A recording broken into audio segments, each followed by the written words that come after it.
بر صغیر پاک و ہند کی ثقافتی اور تہذیبی تاریخ صدیوں سالوں پر محیط ہے۔ متحدہ بر صغیر نے سینکڑوں فن اور فنکار سمیت دنیا کو کئی فنون سے نوازا اور سنوارا ہے۔ فنون لطیفہ بھی انہی افکار کا حصہ ہے جسے تاریخ میں سب سے زیادہ افزائش اسی سرزمین نے بخشی ہے۔ اہل ادب نے کئی کتابوں میں اس سرزمین کو فن اور فنکاروں کی سرزمین کہا ہے۔ بے جان پتلیوں میں کہانیاں ہیں چھپی ہوئی، وقت وہ گزر گیا مگر داستاں ہے رکی ہوئی۔ کسی کے ذہن کی ہے تخلیق اور کسی کی آپ بیتی ہے یہاں، اور اشاروں پر کٹ پتلیاں ناچتی ہیں یہاں۔ جیسے تقدیر کے ہاتھوں پر چلتے رہے ہیں سارے، انہی تقدیروں سے ساری پتلیاں ہیں بنی ہوئی۔ قبل مسیح کی یونانی تاریخ میں کئی فنون کی تخلیق ہوئی جن میں داستان گوئی بھی شامل ہے۔ داستان گوئی میں ایک منفرد طرز پپٹری بھی ہے۔ یہ قدیم زمانوں سے مختلف ثقافتوں کا حصہ رہی ہے۔ کہا جاتا ہے کہ وادی سندھ کی ہزاروں سال قدیم تہذیب میں بھی اس کے آثار ملے ہیں۔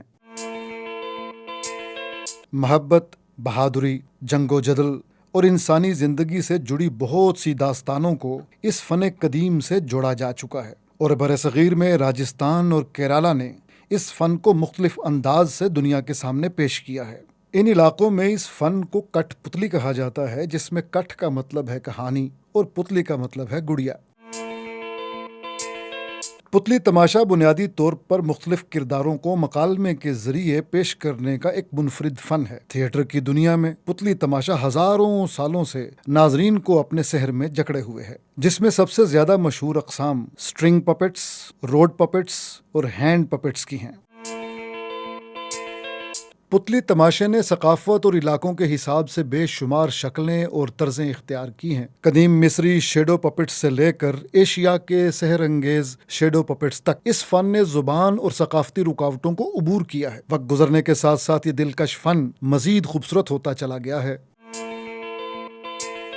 برصغیر پاک و ہند میں جب ہندو اور مسلمان ساتھ ساتھ رہتے تھے تو ان کی ثقافت اور تہذیب ایک دوسرے سے مشابہ ہونے لگی تھی۔ یہ دونوں قومیں ایک ساتھ مل کر تھیٹر، پتلی تماشا اور دیگر فنون کو معاشرے میں زندہ رکھے ہوئے تھیں، اور آج بھی ان دونوں قوموں میں ایک دوسرے کی ثقافت کی جھلک دکھائی دیتی ہے۔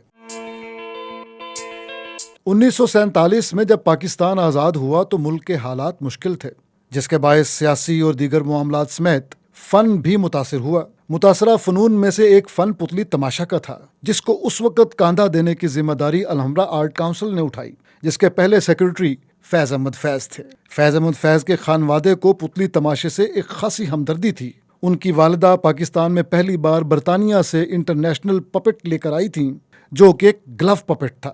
پاکستان میں اس فن کو زندہ رکھنے کے لیے 1960 میں الحمرا آرٹ کونسل نے چیکوسلوواکیہ سے اس فن کے ماہرین کو ورکشاپ کے لیے بلایا تاکہ نوجوانوں سمیت لوگوں میں اس فن کا شوق پیدا ہو سکے۔ 1964 میں پاکستان ٹیلی ویژن کا جب آغاز ہوا تو لوگوں کی تفریح کے لیے مختلف پروگرامز شروع کیے گئے، جس میں اہم کردار پپٹری کا تھا۔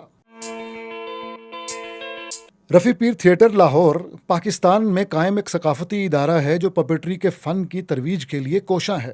یہ ادارہ 1974 سے پاکستان میں پپٹری آرٹ کو ایک دلچسپ طریقے سے لے کر چل رہا ہے۔ اس میں قائم میوزیم 2004 میں شروع کیا گیا تھا۔ رفیع پیر تھیٹر نیشنل اور انٹرنیشنل سطح پر پاکستانی آرٹ اور خصوصاً پتلی تماشا کے فن کو فروغ دے رہا ہے۔ ان کا یہ میوزیم اسی محنت کا منہ بولتا ثبوت ہے۔ رفیع پیر تھیٹر کا میوزیم واحد میوزیم ہے جس میں نہ صرف لوکل بلکہ نیشنل اور انٹرنیشنل پپٹس بھی موجود ہیں۔